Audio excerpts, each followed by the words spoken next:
fidèles téléspectateurs, et bienvenue à cette émission qui fait la promotion des femmes de valeur. Femme intègre nous a conduit à la ville de Pointe-Noire à la découverte d'une femme de valeur, d'une grande femme. Je pèse bien le mot parce qu'il s'agit de la révérende pasteur Marthe Kwangoulou, bergère de l'église évangélique du Congo de consistoire de Pointe-Noire, avec qui nous allons échanger pour parler de son apport dans la société congolaise et de son ministère. Suivez cet entretien avec particulière attention. Pour les téléspectateurs qui vous regardent, qu'est-ce qu'ils peuvent retenir de Madame Marthe Kwangoulou? Madame Marthe Kwangoulou est pasteur. Je suis pasteur de profession. Mariée donc à Monsieur Kwangoulou, que je porte le nom, et mère de 7 enfants. D'accord. Voilà. Comme vous parlez de pastorat, pouvez-vous nous parler un peu de votre appel au ministère, votre vocation? La vocation, vocation. C'est vraiment un chapitre très très vaste pour moi. J'ai reçu l'appel de Dieu très jeune. D'ailleurs, j'ai commencé à l'école de dimanche. Ensuite choriste charismatique, et très jeune, par la prophétie, avec mes parents. Nous étions partis à une retraite spirituelle chez nous ici au pays, à Ngwedi. Et quand on arrive là-bas, c'est le premier à révéler que j'allais être servante de Dieu, c'était le pasteur Ndungu, paix à son âme. Et c'est lui qui va dire donc à mes parents que le Seigneur m'a montré votre fille sera servante de Dieu. Mais après là, il y a eu beaucoup de choses. Après les études, j'ai commencé même à travailler dans des banques, bien sûr. Et quand la vocation a brûlé, et la finalité, donc, j'ai tout abandonné pour servir le Seigneur. Madame, comment conciliez-vous la vie du couple ou encore la vie au foyer avec la vie spirituelle ou pastorale? Bon, la vie au couple, la vie spirituelle ou bien la vie du pasteur. Et je me dis, j'ai toujours dit, je ne peux pas être bonne servante de Dieu si et seulement si je ne prends pas soin de ma maison. J'ai toujours dit et parlé et répété même à mes enfants, même aux fidèles, ma maison est mon Jérusalem. C'est mon Jérusalem. Et quand j'arrive à la maison, quand je quitte à la paroisse, là où je travaille, j'ai toujours dit à mes fidèles, je vais à la paroisse de Kwangoulou. Et la paroisse de Kwangoulou, c'est ma maison. Comment je fais? Je sais planifier le temps. Le temps du service et le temps de la maison. Je ne peux pas brimer mes enfants ou ma maison pour le service, non. Je ne peux pas aussi brimer le service de Dieu ou les fidèles de Dieu pour ma maison, non. Donc j'essaie un peu d'équilibrer. Quand il s'agit l'heure d'aller au culte, je vais. Quand il s'agit l'heure des réceptions, je vais. Quand il s'agit l'heure des retraites, je vais. Mais tout en sachant que je suis une femme mariée, je dois préparer avant d'aller. Je dois apprêter la table à mon mari avant d'aller. Et question de ce que, quand je suis à l'église, qu'il ne m'appelle pas pour me dire que, écoutez, tu m'as laissé affamée, surtout que je suis mariée à un militaire, un colonel. Donc, ce n'est pas facile. Donc, je sais équilibrer pour ne pas piétiner le ministère de Dieu. Et aussi, ce qui est bien, c'est que mon mari me soutient dans ça. Mon mari, vraiment, il me soutient dans ça. Il connaît, il arrive parfois, oui, en tant qu'homme, peut-être avec les occupations, parfois les conseils de nuit, parfois les réunions du bureau de nuit, je peux peut-être finir un peu en retard, mais je sais comment aussi donner l'information. Et ce qui est bien, c'est que quand c'est comme ça, mon mari vient m'attendre à la paroisse et nous rentrons ensemble. Donc, l'équilibre y est. Il y a l'équilibre, rien ne prend l'ampleur sur l'autre. Et même si peut-être il y avait quelque chose qui allait prendre l'ampleur sur l'autre, bon, si je parle de la prière, mais Dieu me tiendra compte parce que c'est lui qui m'a donné cette famille. Et parlant de votre apport dans la société congolaise, qu'est-ce que les téléspectateurs peuvent retenir? Mais l'apport, c'est vrai que j'enseigne la parole de Dieu, j'éduque les jeunes, j'éduque les mamans, j'éduque les mariés, j'éduque.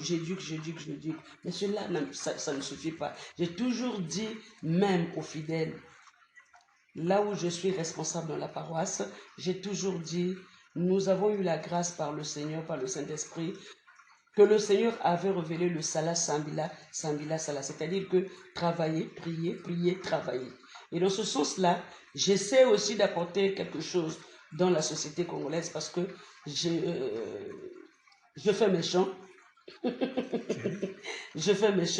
j'ai des hectares de champs, j'ai la ferme, et dans ma ferme, j'ai beaucoup de variétés des animaux que je suis en train d'élever. J'ai les bœufs, j'ai les cochons, j'ai la volaille aussi, donc les canards, les pondeuses, les pintades, et aussi, puisque ma ferme est comme un site touristique, bon, disons c'est un site touristique, et à l'intérieur là-bas, j'ai mis et les parents, j'ai mis et les porcs-épics bien sûr. Pour ceux qui n'ont jamais vu le porc-épic, arrivez dans ma ferme, vous allez voir. Et donc j'essaie un peu de lier le tout pour ne pas apporter seulement la parole de Dieu, mais j'apporte et la parole, j'apporte aussi ce qu'il faut pour la chair. Qu'est-ce qui est de particulier dans votre ministère, parce qu'on vous appelle femme de foi? Est-ce que vous croyez en la guérison divine? Bien sûr que oui, en tant que pasteur, je crois et moi-même je suis l'exemple de la guérison divine. Parce que nul n'était cette guérison divine, peut-être qu'aujourd'hui, je dirais oui, j'allais être, par la grâce de Dieu, en vie, mais je n'allais pas être mariée. Parce que si je suis aujourd'hui appelée femme, madame, colonel Kwangoulou, ben c'est simplement parce que j'ai été guérie divinement par le Seigneur. Madame, comment concevez-vous ou voyez-vous un être humain? Parce que nous vivons dans des pays, par exemple, je prends le cas de la RDC, où la plupart des serviteurs ou servantes de Dieu, on entend des termes tels que gros poissons. Donc, ils cherchent des gros poissons à l'église, c'est-à-dire des riches qui doivent donner des dîmes, des millions de francs CFA pour l'œuvre de Dieu et tout là. Mais apparemment, scrutant votre ministère, vous êtes plus attaché, pas aux pauvres, mais aux hommes ordinaires. Quel représente un être humain pour vous, pour votre ministère? Moi, dans mon ministère, j'ai toujours considéré l'être humain comme le moi-même. Parce que Dieu nous demande de nous aimer, d'aimer le prochain comme toi-même. Et moi, le prochain, l'être humain pour moi, c'est vraiment le moi-même. Au point où, puisque c'est le moi-même, j'ai la considération pour toutes les couches. Que tu sois pauvre, que tu sois riche, que tu sois blanc, que tu sois veuve, que tu sois orphelin, que tu sois bébé, que tu sois, je ne sais, blanc, noir, jaune, j'ai de la considération pour tout le monde. Au point où, dans mon ministère, je ne fais pas le choix de la réception. De toutes les façons, tu peux être riche. Ce que tu donnes, ça peut honorer les hommes, mais ça n'honore pas Dieu. Tu peux être pauvre. Ce que tu donnes tombe, bien que c'est peu, et ça honore le Seigneur. Et de toutes les façons, l'histoire dans la Bible de la veuve nous enseigne plus. Bon, madame, je vous invite à suivre cet extrait de vos activités et je vais revenir pour vous poser quelques questions relatives à cela. Bien sûr. Mais à l'origine, elle enseignait la parole de Dieu depuis les années 96 comme étant laïque. Sa vocation ne commence pas par le fait qu'elle est devenue pasteur, Mais c'est une vocation soutenue par un arrière-plan spirituel énorme. Tout le monde la voyait servante de Dieu et beaucoup l'ont prophétisé comme pasteur. Au point où beaucoup d'assemblées ont même voulu la prendre pour qu'elle vienne travailler chez eux. Mama Muno, qui était bien celui de réveillant, puis Mama Muno a caché Coral et Sarafin. Parce qu'elle est grandie comme étant la maman de tous les enfants. Elle est charismatique de renommée. Charismatique de renommée. De par ses dons, elle animait plusieurs groupes de prière. Certains de mes parents ne voulaient pas que ce soit mon épouse parce qu'ils estimaient qu'elle était une magicienne. Oh, madame, nous venons de suivre là, à l'église, les témoignages des fidèles, les témoignages d'autres serviteurs de Dieu. Mais ce qui m'a beaucoup touché, c'est le témoignage de votre propre mari. Est-ce qu'il fait ce témoignage seulement parce que vous êtes sa femme, parce qu'il vous aime, ou ça vient vraiment du fin fond de son cœur et vous êtes réellement ce qu'elle vient de dire là? En tout cas, ce que mon mari dit de moi, ce n'est pas une flatterie, mais ça vient effectivement de son cœur, parce que c'est lui qui me connaît et c'est lui qui me soutient dans le ministère. Et lui, il a vu combien de fois j'ai souffert dans ma vocation. Et ce qu'il dit vient droit de son cœur. Ce n'est pas une flatterie, ce n'est pas parce que c'est mon époux, non. Ce n'est pas parce que je suis son épouse, mais c'est simplement parce qu'il a vécu la chose, il connaît réellement la chose, au point où quand il dit, il n'a pas à chercher les mots, il le dit avec joie et avec sincérité parce qu'il était au cœur et au centre de la chose. Autre chose, madame, c'est votre mari. Comment expliquer sa simplicité? Il est colonel de son État, commandant du port autonome de Pointe-Noire, sous d'autres cieux, occupant ce genre de poste ou cette position dans la société, un certain complexe de supériorité que certaines personnes développent quand ils occupent une telle fonction. Et comment expliquer que votre mari soit si simple que tout le monde, et c'est parce qu'il est aussi croyant? Effectivement, ce qui est, vous savez, monsieur le journaliste, très contente de vous et de vos questions. D'ailleurs, la Bible nous dit que quand quelqu'un a reçu de Christ, il devient une nouvelle créature. Les choses anciennes sont passées. Et mon mari aujourd'hui, oui, c'est vrai, colonel, commandant du port, mais ce qu'il est pour le Christ lui donne de s'effacer devant tout ce qu'il a comme galant, tout ce qu'il a comme position dans la société. Et en tant qu'enfant de Dieu, il prend tout le monde au même diapason. Voilà pourquoi, chez lui, à n'importe quelle heure tu peux appeler, son téléphone va sonner, il va te décrocher. Qu'il te connaisse ou pas, il te répond, vous parlez. Si tu as un problème, si tu as un souci, quand il peut, il répond et il résout aussi le problème. Et de ce côté, je dirais oui, j'ai gagné quelque chose parce que avec l'enseignement, d'abord c'est un enfant qui sort de l'école de cadet, avec les enseignements de l'école de cadet, recevoir le Christ, accepter Jésus comme Seigneur et Sauveur, et aussi vivre avec une femme que vous ne parlez que de ça. Et lui-même aussi, il a reçu la vocation et aujourd'hui, c'est un diacre dans l'église évangélique du Congo. Et en tant que diacre, on doit être quand même exemplaire. Pourquoi faire le choix? Mais si, peut-être, on ne sait pas, quelqu'un qui peut venir te donner l'information n'est pas toujours celui que tu penses qu'il est au même niveau que toi. Et tout ce que Dieu a créé est bon. Et tout être créé par Dieu est important pour l'autre. Madame, nous sommes au mois de mars, mois dédié à la femme. Et je pense que les femmes de la RDC vous suivent et aussi les femmes du monde entier à travers l'Internet vous suivent. Pour vous, comment concevez-vous le mois de la femme ou le 8 mars?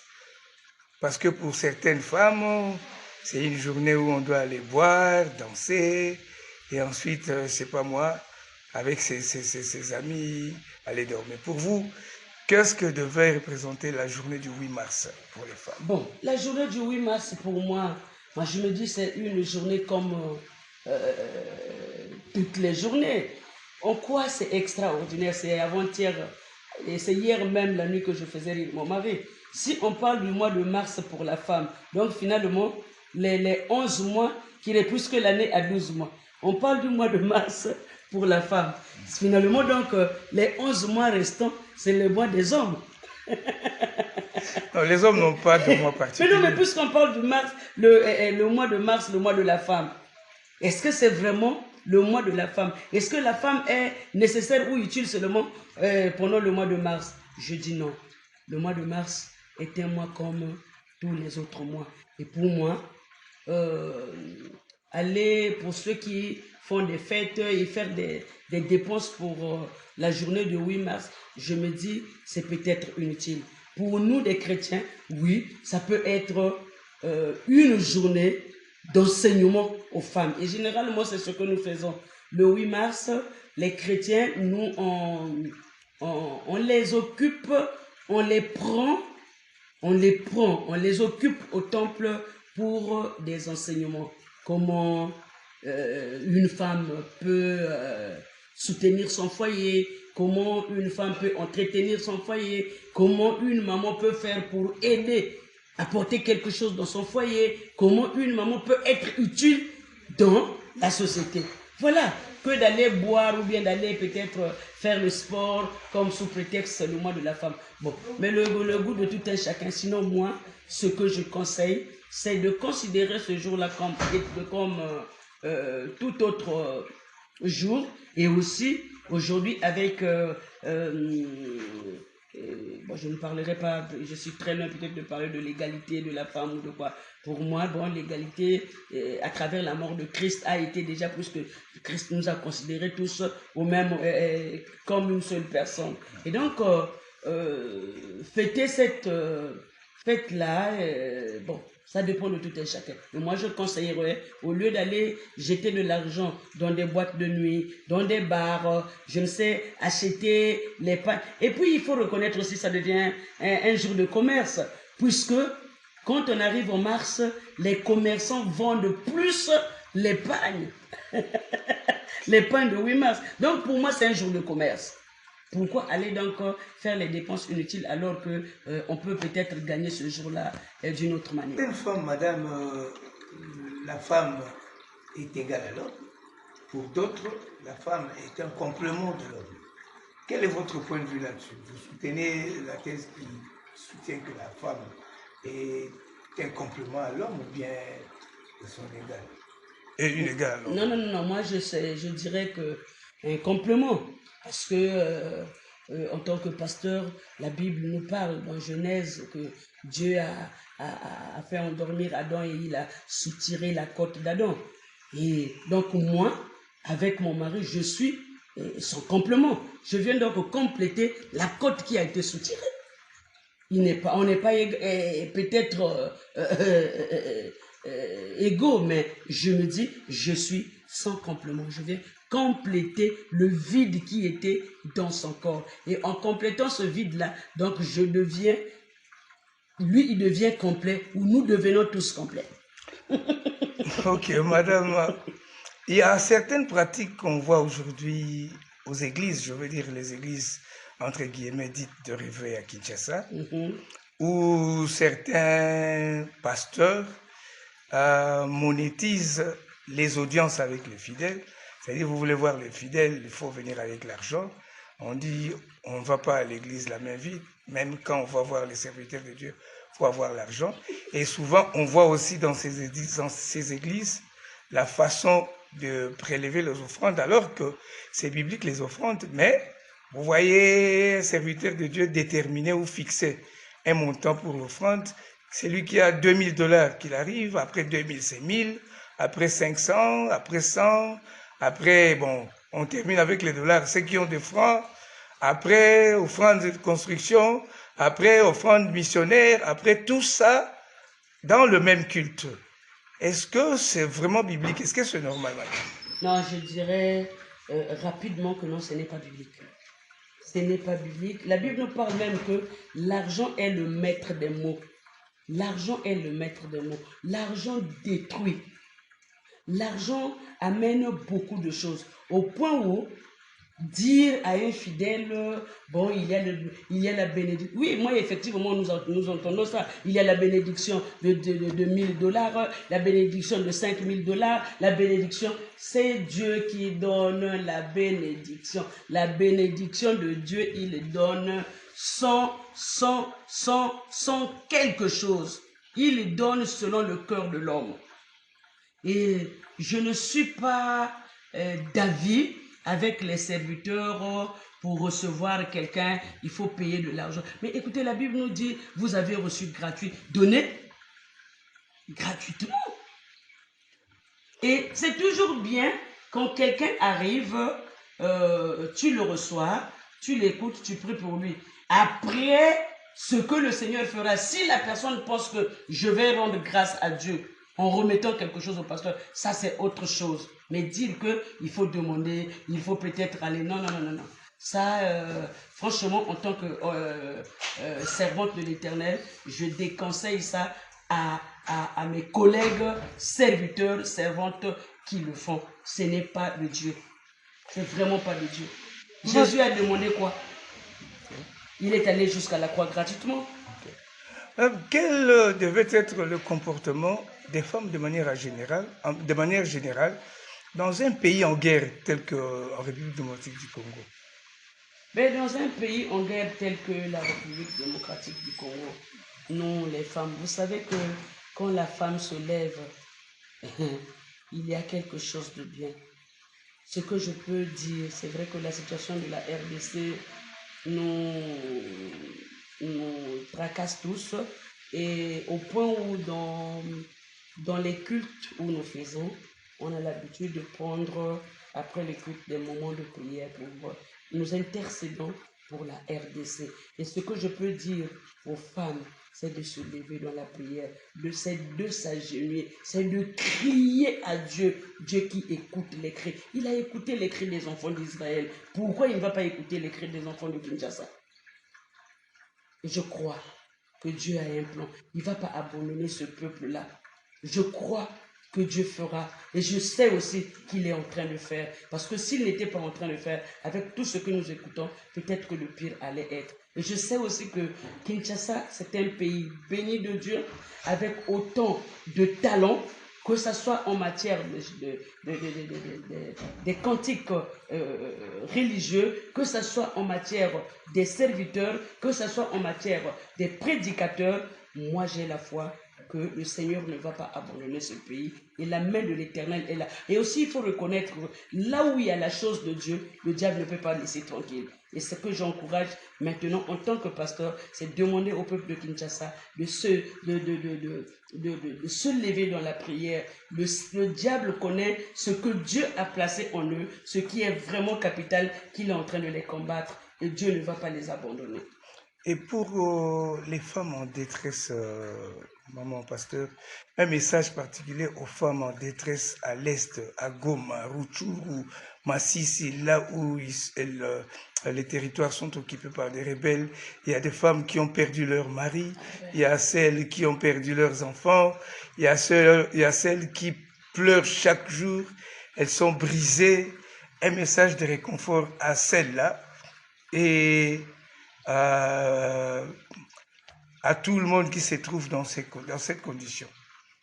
Bon, à tous ceux qui sont dans cette condition, nous demandons à ce que Dieu puisse les consoler. Que le Seigneur puisse étendre sa main. Tu sais, il y a la parole de Dieu que j'aime plus. Job a dit, mon Rédempteur est vivant, il se lèvera le dernier.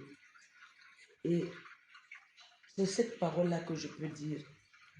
Je dirais, c'est pas facile, c'est difficile pour eux, mais leur Rédempteur Jésus est vivant, il se lèvera le dernier. Même s'ils ont perdu les enfants, il se lèvera pour faire justice. Même s'ils ont perdu les biens, il se lèvera pour faire justice. Même si les hommes de ce monde ne veulent pas faire la justice, mais Dieu seul fera la justice. Parce qu'il dit, à moi la vengeance, à moi la rétribution. Un souvenir inoubliable dans votre vie. Aïe. Le souvenir que je ne peux pas oublier dans ma vie. Il y en a tellement. Bon, ben, il y a quelque chose que je ne peux pas oublier. Je vous l'ai dit, c'est ce que Dieu a fait pour moi. Si je suis servante aujourd'hui, c'est parce que j'avais reçu la grâce de Dieu. C'est parce que j'ai reçu la guérison divine de Dieu. Et ça, c'est ce qui m'a marqué parce que j'ai été opéré par Dieu à travers un singe. Parce que la médecine déjà avait déclaré que je ne pourrais pas me marier, je ne pourrais pas avoir les enfants, parce que mon état, avec le mal de dos que j'ai commencé à souffrir très jeune, on avait déjà dit que c'était impossible que je puisse me marier, c'était impossible que je puisse avoir les enfants. Et il fallait pour le faire aller en Europe. Or que moi, je n'avais pas des parents aussi riches pour m'amener en Europe. Et j'avais pris le moment, le temps de demander à Dieu, Seigneur, si tu m'as appelé à te servir, guéris-moi de cette maladie. Je suis né, je te bénis parce que tu m'as donné les parents pauvres qui ne sont pas capables de m'envoyer en Europe, mais toi tu es capable de m'envoyer en Europe. Un message particulier pour clore cette émission à toutes les femmes de la République démocratique du Congo, aux femmes de votre pays, République du Congo, et aux femmes du reste du continent qui suivent cette émission, par exemple, sur YouTube aussi. Bon, à toutes les femmes, je dirais, la Bible nous dit, une femme, celui qui trouve une femme, trouve le bonheur. Je dirais que toutes les femmes sont dans ce monde un bonheur que Dieu a donné. Et ce que je peux encore ajouter à cela, que le Seigneur nous donne, nous femmes, d'être debout dans la prière, nous femmes, d'apporter l'évangile de Dieu, nous femmes, d'annoncer l'évangile de Dieu, nous femmes, d'aller au-delà des frontières pour apporter la parole de Dieu. Voilà ce que je peux dire à toutes les femmes. Et je dirais que toutes les femmes partout là où vous êtes, soyez bénis, soyez bénis, soyez bénis. Vous qui avez reçu la grâce de porter les hommes dans vos ventres, les hommes qui aujourd'hui sont peut-être en train de voir que les femmes ne sont que des êtres peut-être de basse classe ou des êtres à négliger. Mais je vous dis, femmes, levez-vous et apportez la bonne nouvelle à ceux qui n'ont pas encore reçu. Fidèles téléspectateurs, c'est avec ce message adressé aux femmes que nous mettons un point final à cette émission. Merci de l'avoir suivi. Si vous êtes femme intègre, notre numéro est sur votre petit écran. Appelez-nous pour que nous puissions faire la promotion de ce que vous faites et de votre contribution dans la société. Quant à moi, je vous dis au revoir et à la prochaine.